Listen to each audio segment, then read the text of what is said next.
नमस्कार मंडळी, मी doctor Saurabh Joshi, astrologer, वास्तू कन्सल्टंट, लाईफ कोच आणि IPHM ॲक्रेडिटेड काउन्सिलर.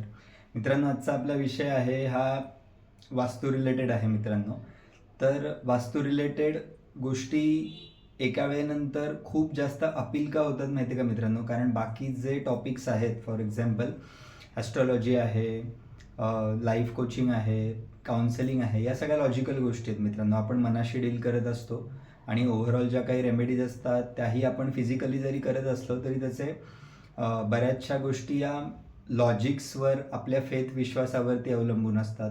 वास्तूच्या बाबतीत एक गोष्ट सांगायची म्हणजे ना, फिजिकली आपल्याला दिसतं काय चुकलं आहे, काय बरोबर आहे, आणि त्याप्रमाणे गोष्टी आपल्याला अलाइन करायच्या असतात, चेंज करायच्या असतात. त्याच्यामुळे लोकांना याच्यावरती पटकन विश्वास बसतो मित्रांनो. आणि येस, विश्वास बसतो असं म्हणण्यापेक्षा डेफिनेटली एनर्जीज चेंज होतात तुम्ही गोष्टी चेंज केल्यानंतर, आणि हे अनुभव पण येतात.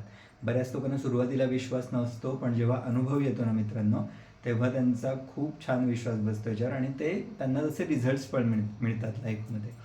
सो मला एक गोष्ट आजच्या रीलमध्ये फक्त एकच सांगायची आहे की वास्तूचे दोन प्रकारचं वास्तू असतं मित्रांनो. एक तर इंटरनल वास्तू.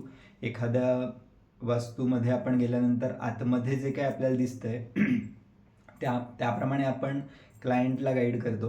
पण त्याच्याहीपेक्षा महत्त्वाची एक गोष्ट असते ना मित्रांनो, त्याला म्हणतात की एक्सटर्नल वास्तू. म्हणजे तुम्ही ज्या जागेचा आपल्याला वास्तू करायचा आहे, तर त्याच्या आजूबाजूला काय काय आहे मित्रांनो, तेही तेवढंच महत्त्वाचं असतं. ठीक आहे.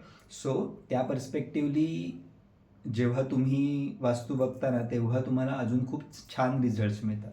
त्यातल्या 2-3 बेसिक गोष्टी सांगतो मित्रांनो, काय काय बघायचं असतं एक्सटर्नल वास्तूमध्ये, जेणेकरून की तुम्हाला अंदाज येईल. ठीक आहे. सगळ्यात महत्त्वाची गोष्ट, आजूबाजूला कुठलं एखादं म्हणजे पडीक जागा नाही आहे ना, किंवा पडीक एखादं अर्धवट बांधकाम झालेलं, असं काही गोष्टी नाहीत. थोडक्यात नकारात्मकता आजूबाजूला नसावी, स्मशानभूमी जवळ नसावी, एखादं हॉस्पिटल म्हणाल तर तेही जवळ नसावं रेसिडेन्शियल जागेपासून.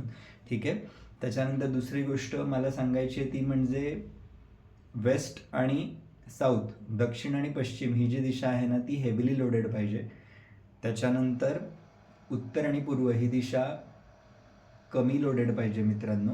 हे जर इम्बॅलन्स झालं तरीही वास्तूच्या एनर्जी बदलतात, जरी इंटरनल वास्तू चांगलं बाकी सगळं मॅनेज केलं असेल तरी.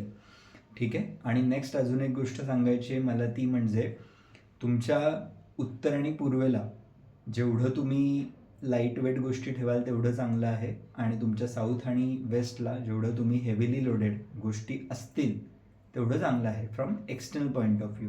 ठीक आहे. सो ह्याच गोष्टी फक्त तुम्ही बेसिकली लक्षात ठेवा इनिशियल लेवलला. नंतरचं काम वास्तू कन्सल्टंट करेलच, पण त्याला तुम्ही ज्या काही प्रॉपर्टी दाखवता आहात, तर त्या दाखवायच्या आधी तुम्ही बेसिकली या गोष्टी तरी तुमच्या लेवलला स्कॅन केलेलं चांगलं राहील असं मला वाटतं. मित्रांनो, हे होतं आजचं वास्तू रिलेटेड रील.